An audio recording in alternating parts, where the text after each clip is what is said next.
Hello and welcome to Volunteering SANNT's Commonwealth Home Support Program Volunteer Podcast Series. My name's Sabina and I'll be hosting today's discussion. Before we begin, I'd like to acknowledge that we're recording today from the land of the Kaurna people, who are the traditional owners and custodians of the Adelaide Plains. I pay my respects to their deep and withstanding connection to the land, waters and community, which remains as significant today as it has been for thousands of years. I extend that respect to any First Nations people who may be listening today. This podcast is part of Volunteering SANNT's Sector Support and Development for the Commonwealth Home Support Program, or CHSP as we like to call it. We hope that volunteer managers and coordinators working within CHSP programs will find some useful tips and insights that you can take with you into your own work. Today's the first podcast of a 6-podcast series, and we'll be looking at volunteer retention. A few simple, effective ways you can make sure your volunteers really enjoy their experience and want to stick around in the long term. Our guest today is Tay Parker. Hi, Tay. Hi, Sabina. How are you? I'm very well, thanks. How are you? Good, thank you. Good. Thank you so much for joining us. Pleasure. To start with, I'm wondering if you could tell us a bit about your background in the volunteering space. Okay. Well, I've actually been working for over 40 years, which always amazes me when I think back on it. Majority of that time has been in local and state government in either community or community development or community services management roles or team leader roles. And so the component has always had volunteer management and team leadership within those service provisions. And that includes quite a lot of extensive, what used to be called HAC, but was aged care services, particularly in local government and state government. So, lots of years experience in recruitment, management, registration and compliance of volunteers, volunteer development, strategic development of volunteer programs and services, and advocacy for volunteer utilisation within the workforce. Yeah, fantastic. So we're talking volunteer retention. How can we get volunteer retention right from day one? Well, I think before day one, before any volunteer's first day, there need to be a few check-off things to run through, and regardless of whether you're a coordinator solely responsible for volunteers or it's part of a service provision and team leader role or whatever capacity. And I think the first one is to be really clear about what the purpose and role of your volunteers are for this service or what particular program or activity, so that you're clear on what tasks you want them to do, the time frame that you might want them to do them in, and that there's structure around their registration. So you've got all of that background stuff.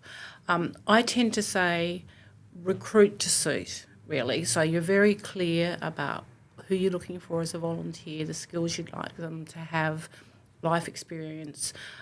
Because we all know if we start a new job ourselves, we want to feel that we're the right person for the right role. And what I also often say is match the right vol for the right role. So, it's if you get that basic right, then that makes first day in any volunteer's job or role easier, and they'll feel that you've matched them in the right sort of work for them. So their first day will be more fun and reinforce that it's what they want to do. I would then say on the actual day, it is important, just like with staff, that you make any new volunteer feel welcome, that you introduce them to other staff members and other volunteers, their team members, that they have good orientation. So there's, they know where they're meant to be, what their tasks are, if there's any equipment they're using, that they're trained in that. They have work health and safety orientation, so they know in an emergency where to go. They know where the loos are, they know where the kitchen is, wherever you need to show them, the layout. And also, after you've registered them, obviously you go through what task, but just to clarify that they understand the task and reconfirm the time frame. One of the things that I've found really useful with brand new volunteers is budding them up with another volunteer on their first day. So they actually have someone who's also a volunteer that can show them around and make them feel supported and welcomed. I think it's just like staff.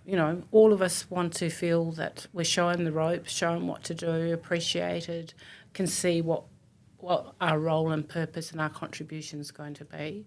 So I would say think of how you'd like it and then make sure that your volunteers experience that on their first day. That's fantastic. Some really good advice in there for sure. Now, a question we get sometimes is how we can value our volunteers as an equal part of our entire organisation's workforce. Do you have any suggestions around that? Well, I think if the structure of the workforce recognises that volunteers are workforce and do have a significant role, then that makes it a bit easier, obviously. Or it might require that you have to represent and advocate for your volunteers quite strongly, that they are a terrific human resource that offers an enormous expansion of support and services and contribution across any organisation, but particularly with aged care. So it's about, I guess, setting the organisational scene and maybe the organisational structure initially. And then I think just with most volunteers, they like to be communicated with, they like to know what's happening in the organisation, they like to be asked how to solve issues and problems. So think of them as you would any co-worker, really. And that might mean having regular meetings, giving them some development opportunities if there's something interesting they'd like to do to expand their skills, making sure that you have regular meetings for volunteers where you can receive feedback and, find out how things are going for them. And also making sure if something does go wrong, they know who to contact and what to do. So it's, as with any workforce, it's giving, I think, that value of recognition in the organisation and your role as a coordinator to advocate for that and make sure structures are in place or if resources are needed, and that can be really hard, I know. But also with the volunteers themselves, think of them as this wonderful human resource or team that can share the delivery of services with you.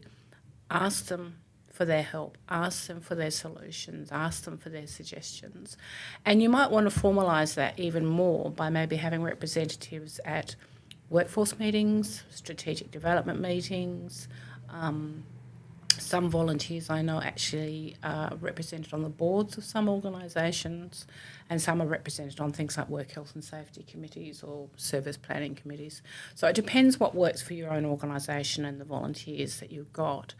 But I think the most important thing is communication, representation, listening to feedback and making sure that as much as possible the structures for them to be valued are there or advocated for.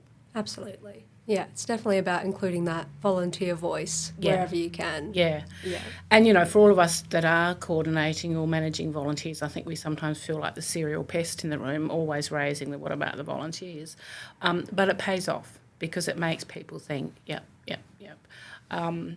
It is an incredible resource when we look at the numbers of hours and the value for dollar that volunteers provide right across the nation, and particularly in aged care. So I think the more we can do that advocating, but also allow them to advocate with us. So it's a partnership with them to help it be a true workforce, a team to provide services, a team to come up with plans, and a team to provide solutions together within the normal realms of, what's appropriate for someone who's not being paid and someone who's a specialist staff member. Yeah, absolutely. Yeah. That lends us quite well into our next question, which is there's a bit of a misconception that volunteer retention takes a lot of time and a lot of effort, and it's almost not worth the effort for some people. What would you say about that sort of idea? I think if you take the time to set up the pre-steps, like making sure you recruit your suit, so you've got the right volunteers in the right roles doing the right tasks that match their skills and their experiences, then that takes away a lot of what may become problems down the track. I mean, for all of us, it's about being organised, which I know, we've always got so much on. But one of the things I've found really useful, and I do it for both admin and volunteer follow-up, is actually allocating a certain hour or two every week just to following up with volunteers. So if it's a phone call to new volunteers to see how they're going, following through with paperwork, whatever, if I'm doing other roles as well. But even if you're purely focusing on just volunteer coordination or volunteer management, still giving yourself that time to get back in touch with your volunteers. And I think the other thing really with that is for those volunteers who want to be champions about certain issues, like maybe dementia or whatever, as part of their professional development opportunities, encouraging that as well. So it's not really extra time if you're clear and, like all of us, you have to be reasonably well organised. But the other thing too is for quite a few of the tasks, you can actually ask your volunteers to help with that. And one of those things might be like, oh God, I've got 4 new volunteers and I haven't called them to see how they're going. If you've got a volunteer doing something else who has the skills, ask them to come in, sit down with you in the office, and once a fortnight phone those new volunteers and just say, hi, we're just seeing how you're going, any issues. The volunteers love that when it's another volunteer. So don't be afraid to delegate. And I think as volunteer coordinators, we often feel we can't do that. But I think, if there's other staff that can help out, if you're reasonably well organised, and if you ask your volunteers to help or for their suggestions of how to make it work a bit better, and are happy to delegate, then it doesn't have to be a lot of extra work.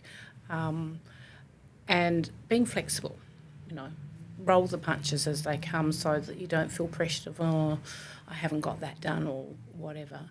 But I do think asking for help from your volunteer team is a great way to come up with support yourself.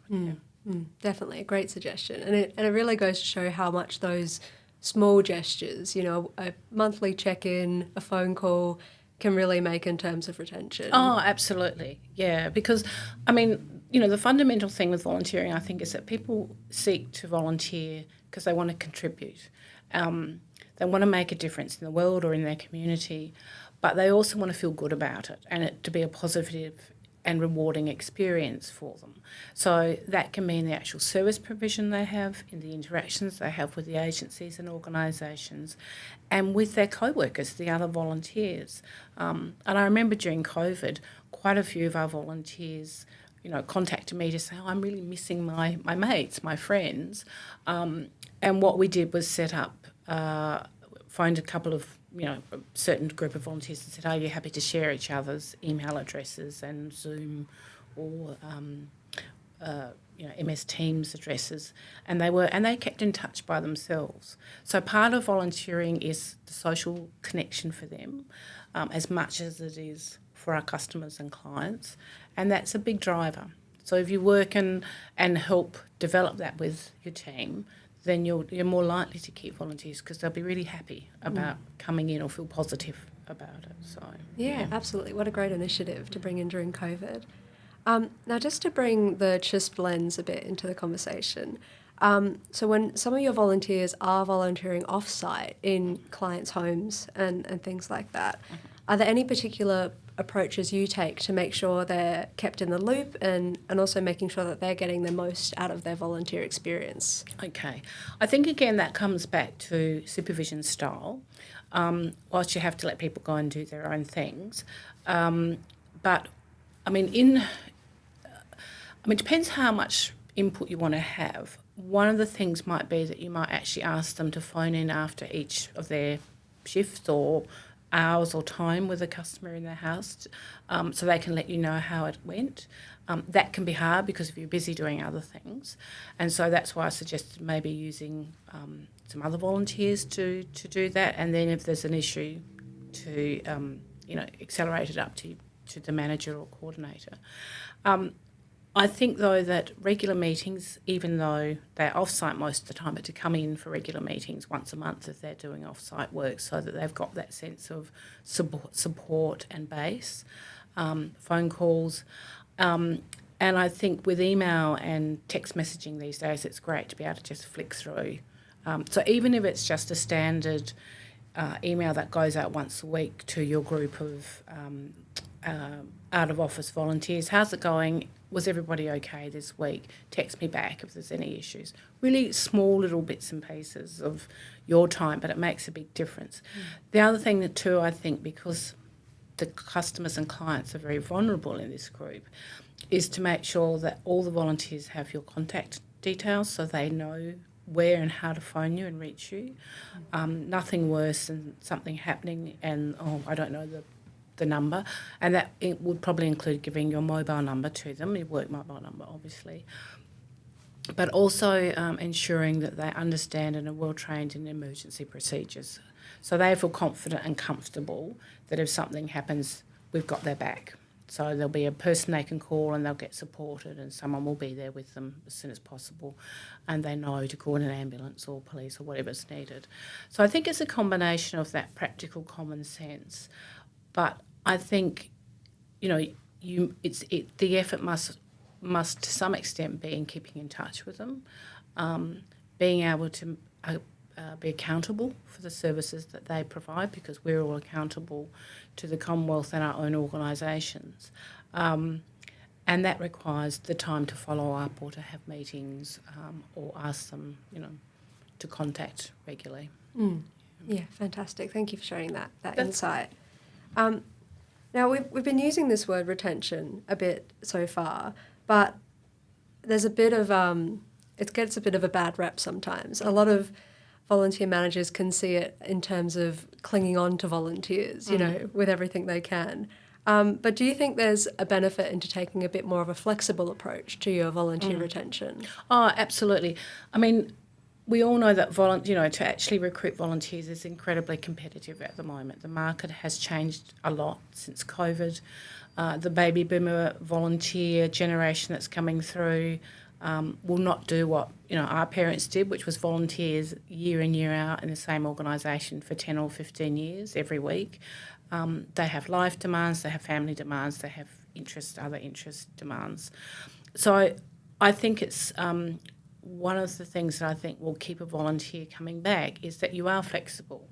So part of that recruitment process that we talked about earlier is really being clear and agreeing with the volunteer on what time commitment they can offer. And if it's only for 3 months, great. Then pop them in a program that will work for 3 months, or then share it with a number of other volunteers, or know that you're going to every 4, 5, 6 months will require another volunteer to pick that one up. So flexibility, if they have family emergencies, they feel comfortable being able to say, I need time out, and that they don't feel guilty about that. Some of the volunteers that I've worked with, they will work for 3 months and then they go to Queensland to see the grandkids and have a break, and they'll come back 3 months later, and it's like, yeah, that's fine. We'll just work in with what suits your lifestyle. We often make sure that the programs obviously match that. So rather than those ongoing forever and ever programs, I think the services these days are also often of shorter duration and interest to the customers and clients as well, because they're baby boomers as well. So if it's social outings, it might be 2 months of going to the market every Friday, and then something else will change. So there's all sorts of programs that work around the shorter term approach, then your middle term approach, and then for some volunteers they love being there for years, and that's okay. Also, I think too, if you're doing group volunteers, I often try to make sure that I mix natural leaders with doers, so that you have a nice group dynamic.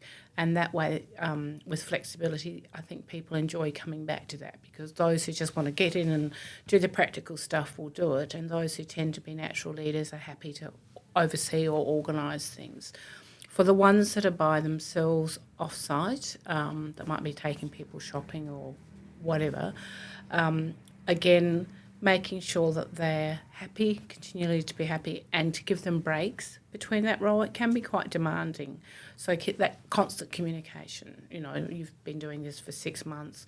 Would you like to come into the office and help out with finding other volunteers that are doing this job for 2 months and then going back? So it's flexibility both ends, their end, our end, service end, where we can. And because probably the really core home support services like personal care are done by paid staff anyway. So, yeah. Absolutely. And I'd like to mention a phrase that you brought up in previous conversations, which was just 100 hours. Yes. Can you tell those listeners what you meant by that? Yeah. Look, we were keen to get some younger volunteers on board. This was more in residential than community, but it's applicable to either, I think. Mm-hmm. And we knew that with some of the younger volunteers, the thought of endlessly volunteering or didn't want to commit for too long. They'd rather not volunteer than commit, and then we feel that they would be letting people down. And so we wanted to promote it, particularly for young, but, professional aged volunteers and even older volunteers, is give us 100 hours of your time to make a change to older people's lives. And that can be in whatever capacity, companionship, whatever. And if you say 100 hours, 100 hours, 2 hours a week, that's goes pretty quickly. But we found it was people go, 100 hours, I could manage that. That's not too bad. So it was really about promoting, we're happy with short term. We understand you have life commitments. We understand that you might only be able to volunteer now for maybe 6 months to a year. Give us that time, change a person's life, or help that person to have a really lovely independent life in home support. And walk by thinking, great, I made my contribution. So, and enjoy it for the experience. So, I think marketing around that can be as creative as you want it to be. And I guess that gets back also to recruit to suit. So who are you targeting? Who do you want involved in your programs? And offering it as not an endless commitment that might scare people off, but saying, just give us 100 hours, just give us 50 hours, whatever you want. And hopefully people go, yeah, I can manage that and I can come along. Definitely. I love that approach. I think that is very reflective of the volunteering landscape as we're seeing it today, where people want flexibility more and more. Yeah. I think that's a really great way to get through. Yeah. Definitely. And I think, people are probably a little frightened of overcommitting. They don't want to. Quite often when we chat to volunteers who change, when they might call up and say, I'm not sure if I've got the time, or I'm not sure if I can make the commitment. And I always say to them, your commitment can be an hour a fortnight, an hour a month. It's what works for you. And we don't expect, 3 hours, 4 hours, whatever, twice a week or once a week. That world has changed, and volunteering has changed. It's a very... it's a team effort. We have outcomes for services. The volunteer has outcomes for their sense of connection, their contribution, and their own sense of well-being. And particularly in aged areas where quite a few of our more active customers are actually volunteers a lot of the time. So it's a great social role valorisation for them to be a volunteer in timeframes that suit them as well. So, I think it can work. It can work really well. It's just, putting your creative cap on, or I'm a great one for delegating, going to your marketing or going to your PR people or whatever and saying, how can we make this work? Yeah. That's great. Now, just for our final question, we're going to divert away from retention just for a moment. Mm-hmm. Just in light of a lot of changes and reforms in aged care legislation at the moment, have you noticed any of those changes impacting the volunteering sector in aged care? I think because there's going to be such a big bubble of demographics with the baby boomers coming now into the aged care field, and the big push from federal government to keep as many people at home supported for as long as possible, so that residential care really is the final step when somebody's very, very frail. So I think it's going to impact on possibly how many volunteers we will need, which is why if it's flexible and engaging and rewarding, it makes it easier to recruit. But I also think it will open up opportunities for some really good initiatives in the use of volunteers. So, we've tended to do volunteer work in aged care around support and companionship. That will certainly continue, but it might be also, I think, will start to expand around possibly, skill maintenance for people. So working with rather than for our customers.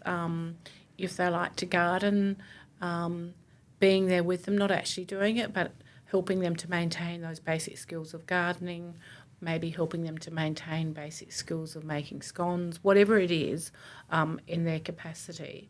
I think it's going to be interesting and challenging, and looking at new initiatives of what does home care mean for us now, where you might have one partner who's quite frail and the other who's not.